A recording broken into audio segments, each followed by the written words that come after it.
Okay guys, so hari ni kita disibukkan dengan satu isu di mana ada seorang gadis ni telah dihubungi oleh seorang polis yang mendapatkan nombor telefon beliau daripada borang yang diorang baca masa gadis tersebut melalui roadblock atau tekanan jalan raya. Dan gadis itu telah membuat satu hantaran di laman Twitter dan menyebarkan, dan pada saya ayat-ayat yang agak sesuai untuk anda merosakkan kerjaya seseorang. Jadi itulah dia guys. Masalah kita sekarang ni, kita dalam dunia yang media sosial sekarang ni kan, masalah kita adalah we have lost the exact moral compass direction. Yes, of course, I agree that apa yang polis tu buat mungkin tidak beretika dan salah. Tetapi sepatutnya seperti mana semua atau mana-mana situasi, kita kena ingat there is always the right and appropriate channel to do and complain for anything like misconduct yang telah berlaku baru-baru ini. Instead of anda terus secara senang hatinya membuat hantaran di laman Twitter anda yang mungkin mempunyai puluhan ribu follower, atau di laman Instagram anda yang mungkin mempunyai puluhan ribu follower, anda sepatutnya again seperti mana yang ditetapkan, kita ada saluran-saluran yang tertentu dan saluran-saluran yang betul untuk membuat komplain atau membuat aduan bila berlaku perkara seperti ini. Okay, dengan bukan semudah-mudahnya anda ingin buat hantaran di laman Twitter atau di media sosial, kerana perkara itu sesungguhnya satu in a way adalah tidak beretika juga bagi pihak anda, kerana anda kena fikir what is the impact of perbuatan anda itu kepada beliau, kepada keluarga beliau, kepada anak-anak mungkin kalau jika dia ada anak, atau kepada apa-apalah yang mungkin terlibat sama ataupun yang mungkin secara langsung akan terkesan daripada tindakan anda. Remember guys, there's a reason why, contoh untuk sebarang apa khidmat yang anda dapatkan, ada laluan ataupun ada saluran yang betul untuk anda suarakan aduan anda. Okay? Dan jika anda telah menyuarakan aduan anda kepada saluran yang betul tapi masih tiada tindakan, dan by all means silakan. Tapi yelah, anda kena ingat, kerana perkara-perkara seperti ini walaupun nampak kecil tapi impact dia sangat besar kepada orang yang anda buat tu. Yes, again, saya tak nafikan memang apa yang dibuat oleh anggota tersebut adalah satu kesalahan ataupun satu kesilapan etika. Tetapi again, we also have the right channel to go and make these complaints. So instead of bitching about it on the social media, which will of course garner hatred and akan menimbulkan lebih banyak kebencian dan akan memberikan ruang untuk orang lain juga menambah-nambah kebencian itu. Who's to say that jika perkara ini berlaku, ia tidak akan memberi impact kepada orang lain pula? Perlu diselesaikan dengan cara yang betul. Dan saya yakinlah mana-mana agensi sekalipun, mereka mempunyai saluran aduan yang dah tersedia. Okay, so instead of going about this way, anda boleh menghancurkan seseorang itu hanya dengan menghantar satu tweet di Twitter anda. Anda mungkin boleh lebih bertimbang rasa ataupun lebih menjaga okay, kita tak cerita pasal timbang rasa lah, kita cerita pasal saluran yang sepatutnya. Use the right channel to voice out your complaints. Use the right channel to make your complaint instead of pushing it on social media, which we all know probably cause more damage daripada apa yang kita harapkan. Okay? Habis tu Imran, kalau kita orang diganggu seperti itu lagi, nak buat macam mana? Okay, the way I see it, ada beberapa cara lah korang boleh buat sebenarnya. Okay, satu, man up and ignore it off. Okay, just yelah, saya yakin lah ada ramai lagi wanita-wanita di luar sana yang pernah diganggu ataupun yang pernah dihubungi oleh orang yang mendapatkan nombor secara bukan sukarela. Jadi apa yang dia buat, simple, just block the number and life goes on. Dah, habis macam tu je. Sebab yelah, settle. Tak perlu nak banyak-banyak cerita, tak perlu nak pening-pening kepala lah.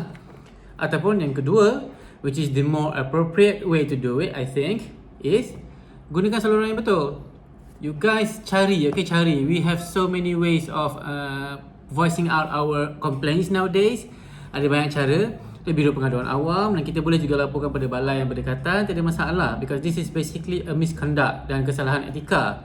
Korang boleh laporkan je apa yang berlaku tu, dan dengan bukti yang cukup, orang-orang yang terlibat tu akan mendapatlah tindakan yang sepatutnya. This is probably the best way to handle it. Okay? The best way to go by, the best way to do it, so that hopefully jika mereka ditegur oleh pihak atasan dan dikenakan tindakan disiplin, mereka akan lebih berhati-hatilah daripada masa depan dan menjadi satu pengajaran untuk orang lain juga. Ataupun cara ketiga, paling best, korang hantar je Israf. Korang buat je hantaran dekat social media korang, Instagram, Twitter, IG, FB, semua buat je, okay? Dan sebarkan pada semua orang. Sebarkan pada semua orang, biar semua orang tahu, biar semua orang marah, okay? Sebab yalah, inilah cara yang paling sesuai untuk zaman kita sekarang ni. Zaman kita ni zaman mencari yalah, media sosial kan. Gunakanlah media sosial tu untuk merosakkan ataupun untuk memberi kesan yang, memberi impact yang negatif kepada orang yang kita nak complain tu. Sebab yalah, kita boleh menjadi seorang yang beretika dan menggunakan saluran yang betul untuk membuat aduan, ataupun kita boleh gunakan social media dan hancurkan orang itu. Kita punya first option, let's say for example, korang dah block number dia, korang dah stop berhubung, tiba-tiba dia masih lagi hubungi anda melalui nombor lain atau melalui cara-cara lain, then of course, if that happens, you must go and make a complaint. Okay, itu dah dikira harassment dah. So you guys better, well, the first one is considered as harassment as well. Tapi kalau dah sampai macam level kedua tu, dia masih lagi hubungi pakai nombor lain, itu dah harassment lebih sikit. So go and make a complaint. Okay, pergi buat aduan tempat-tempat yang sepatutnya. As for menggunakan social media pula, ini berbeza tau. Kita ada contoh, for example macam Telco, Maxis, Telkom, dia orang kan ada Twitter online yang cepat respon pada kita punya complaints. Of course, if something happens to you in those line of services, then you can use that platform untuk complain. But remember, instead of doing it publicly, you guys boleh DM diorang dan beritahu diorang, bagi detail semua benda, so everything can be settled professionally. Ataupun korang nak jadi generasi sekarang, gebang semua benda dekat social media korang, biar semua orang tahu, dah tahu nanti. Inilah kita panggil irreversible damage. Okay, sebab apa? Yalah, saya cakap tadi, kita buat orang hari ni, satu hari nanti tak mustahil orang kebal kita balik. Remember guys, kita telah dipesan oleh Rasulullah SAW, janganlah kita menyakiti sesiapa pun, supaya orang lain pun tidak menyakiti kita. Okay, sometimes in life you do get to be on the lower side or the downside of something, but remember, if you can just okay, back to the video. So itulah dia guys. Remember, if you have any issues with anybody on any agency or any services that you have acquired, try to avoid using the social media as your first place to go and complain, because these agencies, dia mesti ada saluran komplain diorang yang sepatutnya. Jika dah buat dan tak ada apa-apa kesan, tak ada apa-apa hasil, then by all means lah, silakan pergilah, buatlah hantaran Twitter, gunakanlah social media follower anda yang sampailah satu hari nanti anda akan fikir bahawa karma itu wujud. Dan jika ada di antara mereka ini yang berdendam, ya kita tak tahu kan manusia, dan anda akan jugalah mendapat mungkin biasan daripada dendam-dendam mereka ini. Yalah, rambut sama hitam, hati siapa tahu kan. Hari ini anda buat orang pula dengan cara yang bukan sepatutnya. Anda rasa satu hari nanti, apakah kemungkinannya orang lain akan buat balik pada kita, ataupun orang tersebut akan buat balik pada kita? Itu kita tak tahu. Sebab tu kita sentiasa dipesan, sentiasa diberitahu, Islam sentiasa mengajar kita sentiasa menjaga hubungan baik dengan semua orang. Seperti contoh situasi yang gadis tersebut lalui, perkara yang paling mudah yang boleh dibuat adalah simply just block the number. Stop the WhatsApp, block the number, block and everything, settle. And then if you want to go further, make a complaint dekat saluran yang sepatutnya. Would have probably solved the issue and everything would die out. Nobody gets hurt, nobody gets tak ada orang yang akan rasa malu dengan social media dan sebagainya. But bila somebody decided to go this channel, of course kita bukan nak cakap pasal ada orang tu setengah orang sengaja buat publicity. No, that's not the point. Tapi ceritanya adalah bila anda berbuat seperti ini, remember there will be damages, and with damages will usually come consequences. So remember, if you are brave enough to live with the consequences, which kita tak tahu macam mana yang akan timbul nanti, silakanlah use the social media to make a complaint about anything yang anda rasa tak suka, anda tak puas hati. Semua gunakanlah social media anda, kerana social media adalah tempat yang paling senang dan paling mudah untuk anda mendapatkan sokongan dalam hal-hal seperti ini.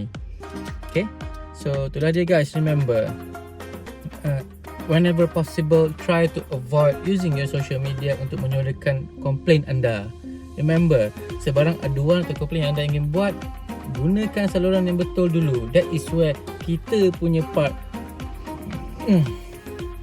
Sorry, baru lepas minum. Bahagian kita sebagai seorang rakyat yang sepatutnya mempunyai minda kelas pertama,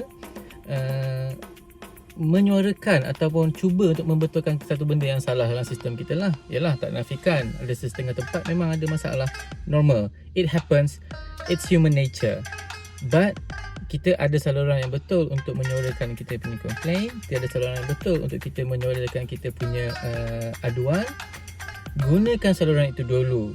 Kalau dah tak ada apa-apa buat, then by all means silakan gunakan apa-apa yang patut lah. In fact, you can go and find a lawyer as well. Kalau tak puas hati, gunakan lawyer, saman lah sesiapa yang orang nak saman tu. But remember, our moral compass, our part, play your role in upholding the right ethic. Okay, inilah etika yang sepatutnya. Jika kita sebagai pelanggan mempunyai masalah dengan sebarang agensi atau perkhidmatan yang kita hadapi, suarakan pada saluran yang betul. Okay, jangan asyik fikir orang lain yang salah etika, kita pula bagaimana. Terima kasih kerana sudi mendengar saya berbel hari ini. Sehingga bertemu anda di episod seterusnya. Dan jangan lupa, everyone, stay safe and eat healthy.